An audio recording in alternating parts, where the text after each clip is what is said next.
بسم الله الرحمن الرحیم. مقصد د سورت چې دی هغه تخویف دنیوي دی په مخالفت کوونکو د حق په سبب د اقتدار دنیوي سره، چې ګویا دین د اقتدار د دنیا د اقتدار حاصلولو لپاره د الله کور هم نه پرېږدي، هغه هم چې دی هغه ورانه.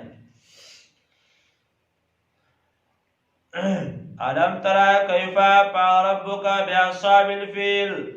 آیا نه ګورې ته چې څنګه کار وکړ رب ستا د هاتیانو والو سره؟ الم یجعل کیدهم فی تضلیل. آیا ونه ګرځاو دی ونه ګرځاو هغه چل ول د هغوی فی تضلیل بېکاره، فی تضلیل بېکاره. دوی خو وایي چې کعبه به ورانه کړو او دا ټول خلک چې دی د کعبې مقام هغه به دې زمونږ دې چې ته حاصل شي او خلک به راځي او یمن کې به حجونه کوي. دا کېدی شي الله چې کوم عزت ورکړی دی کعبې ته هغه به حفاظت کوي. وارسل علیهم طیرا، او راوی لېږل په هغې باندې مرغان، ابابیل ډلې ډلې، ترمیم ویشتل به هغې لره بحجارتین په تیږو من سجیل د پخه کړه شوو نه په اور کې. او علما د دې وجه ذکر کوي داسې ټیکري چې ورته وایي چې دا په دې باندې ولګېږي نو د دې دا زخم بیا جوړېږي نه او بدبوی به کوي او ختمېږي به.